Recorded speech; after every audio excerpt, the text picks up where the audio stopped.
place to succeed. And here again, we're going to see that the plan for success comes from the Father. You can see it there in verse 20, just the first 5 words. It says, and immediately he proclaimed Jesus. That's Paul. And immediately he proclaimed Jesus in the synagogue, saying he is the Son of God.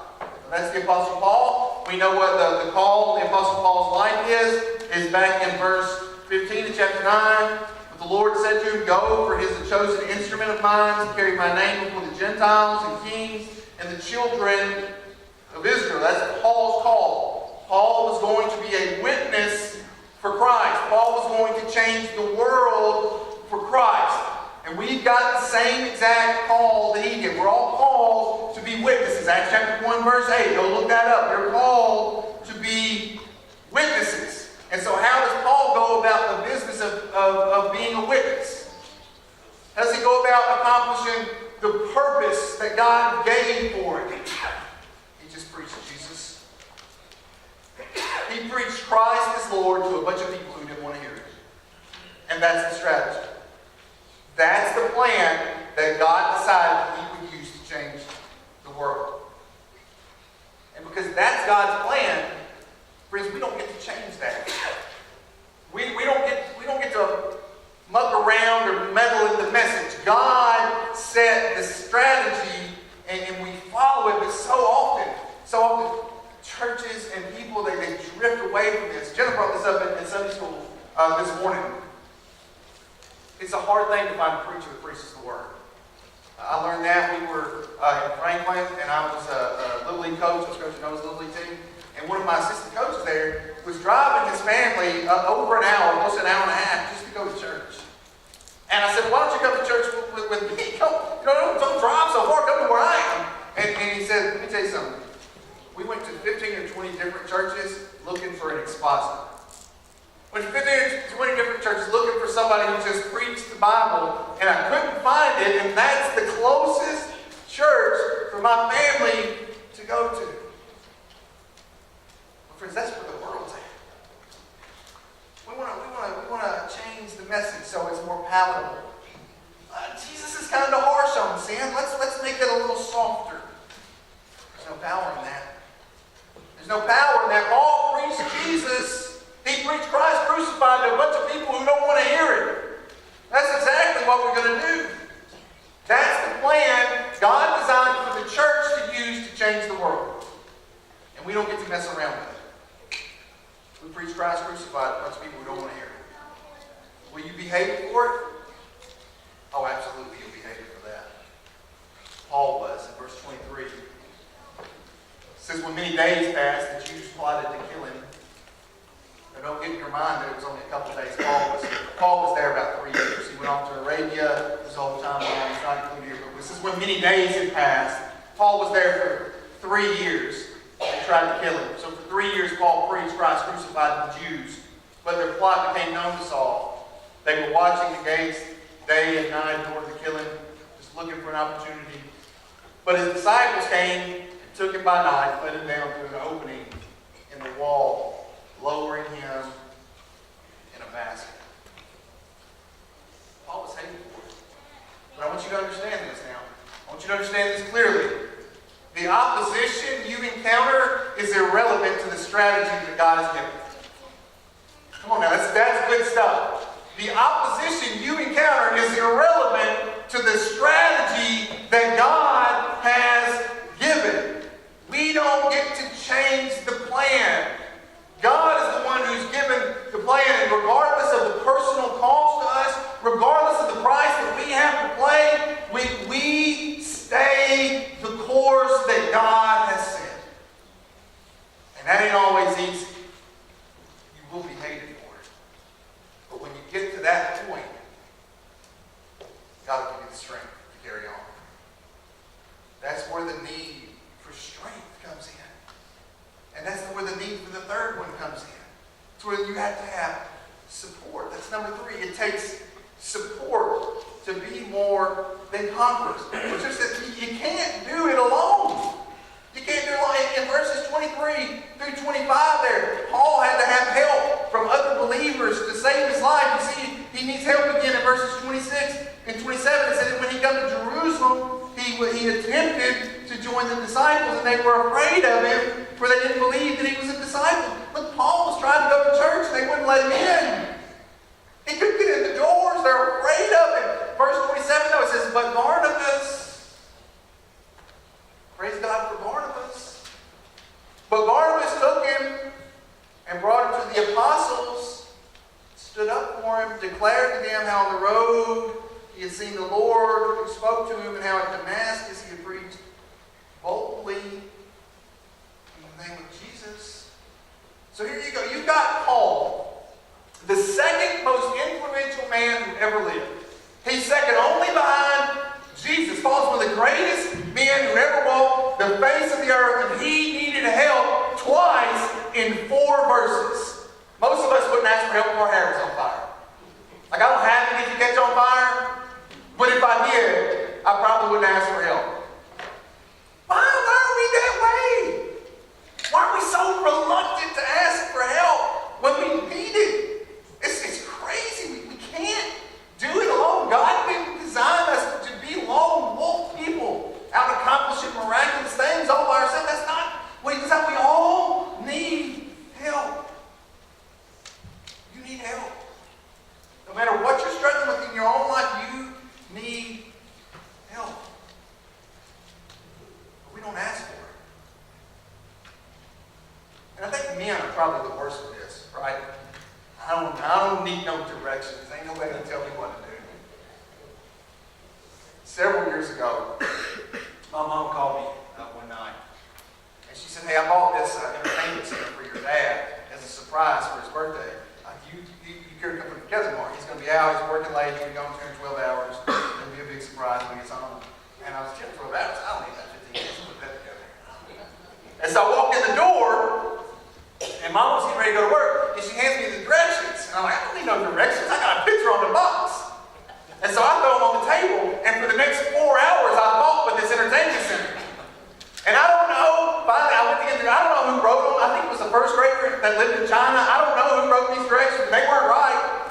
And so eventually I just stood the box up in the corner, and I went and got my nail gun. I'm like, I've had enough of this. And I started tacking that thing together. And I got done, and it was like leaning off to the side. Why don't we ask for help? Why are we that way? I don't understand it. Church would be the one place. Church would be the one place that you can come and find help no matter what you're going through. Church is the one place that you want to find support when you need it. We're all struggling. We're all hurt. We all got our own problems. Quit pretending you don't. Ask for help. You're never going to be more than a conqueror without support. And God puts believers in your life to provide that for you.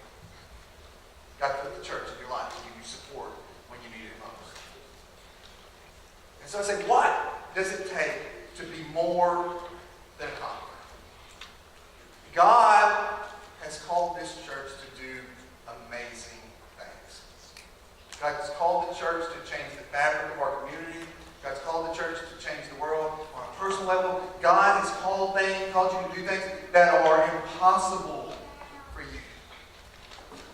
So how do we do that? How do we do that? I've got 3 points of application for you. I've given you 3 things that God promises to provide. When God calls you to do the impossible, God will always give you strength, He will always give you strategy, and He will always give you support. But you've got to do 3 things in order to get them. They're there. You've got 3 points of application so that you can be more than a conqueror. Number 1, if you want to be more than a conqueror, walk by faith and trust Him to give you what you need. Point number 1, walk by faith and trust Him to give you what you need. Friends, God calls us to do things that we can't do. That's obvious. God calls each and every one of us to do things that we can't do. And He does that for a couple of reasons. First, when God calls us to do things that we can't do, it's to glorify Him. When God calls us to do the impossible, and we step out on faith, and we trust Him, and God accomplishes the miraculous, everybody stands back and they go, look at Brother John, they say, oh man, what a mighty God we serve. And so when God calls us to do something that's impossible and we accomplish it, God is glorified. But secondly, we always grow. We always grow. When you trust God and you step out on faith, you can't see the end. You don't know how it's all going to work out. But when you trust Him anyway, and He's always good to His word, you trust Him more. You grow because of it. So I say, if you want to be more than a conqueror, walk by faith and trust Him to give you all that you need. Number two, don't ever deviate from His plan. Don't ever deviate from the plan that God has set. Friends, that is a surefire way to fail. You will be more than a conqueror. Don't deviate from His plan. And that goes for everything. It doesn't matter, friends, what is going on in your life. I'm not talking about just preaching the gospel as a church. I'm talking about anything that is in your life. Don't ever deviate from His plan. And He has addressed everything that you will ever struggle with. 2 Timothy chapter 3, verses 16 through 17 says, all Scripture is breathed out by God and is profitable for teaching, for reproof, for correction, for training in righteousness, that the man of God may be complete. Now that's complete now. This addresses everything so that you can be complete and equipped for every good work. There is nothing in this world that you will struggle with that God has not addressed in Scripture. And most of the time we know it, we just don't like it. I mean, let's face it, most believers are educated far beyond their obedience level. Meaning we know what we should do, we just don't want to do it. So what happens is we follow God and we're good to God's direction, and we're good to God's strategy, until it challenges us. And well, this is my personal sin. I would really rather enjoy that sin. So now I'm going to go off and I'm going to do my own thing. And we deviate from the plan. And what happens is, that's when you fail. That's when you fail. So if you want to be more than a conqueror, step out on faith, trust God to give you all that you need. Number two, don't ever deviate from His plan. And number three, ask for help. It's not complicated. Ask for help and be helpful. That's what the church is here. And friends, I promise you, you will have the opportunity to do both. You will all go through seasons in your life where you'll struggle. You'll all go through seasons in your life where you're in pain. You'll all go through seasons in your life where you need a hand up. And you'll also go through seasons where you're the one who can help. So to all of you, I say, if you want to be more than a conqueror, ask for help and be helpful. Just be willing to do both of those. And friends, when you do those three things, when you step out on faith and trust God to give you all that you need, when you don't deviate from His plan, and when you ask for help and you become helpful, I want you to see what's going to happen here. It's in verse 31, Acts chapter 9. It says, so the church throughout all Judea and Galilee and Samaria had peace and was being built up, and walking in fear of the Lord and in the comfort of the Holy Spirit, it multiplied. Peace, comfort, joy, happiness, security, growth. That's what's available. Power, victory. And it's available on both a corporate level in the church and on a personal level in your own life. And that, friends, is exactly who we want to be as a church. We want to be a place where anybody can come. We want to be a place where anybody can come and find help in their time of need. We want to be a place where anybody can come and find Jesus. We want to be a place where all of your burdens and needs can be lifted. Jesus said, come to me, all ye who are weary and heavy laden, and I will give you rest. That's what we want to be. For anybody who can come. But we also want to change the world. That's what we want. And that's who we're going to be. We want to be more than just conquerors. But what does it take? You got to step out on faith and trust Him to give you all that you need. In other words, you've got to be fearless. Right? Because it's fear that hinders us from walking by faith. If you want to be that kind of church, you want to be more than a conqueror, friends, you've got to be fearless in your work for God. You've got to be focused on the plan from God. And you just got to move forward in whatever He puts in your path. Be fearless, be focused, move forward. Love God, love others. Be helpful. Ask for help immediately. And if you will do that, we'll have power. We'll have power like the early church. We'll have it in your own life. We'll have it in our community.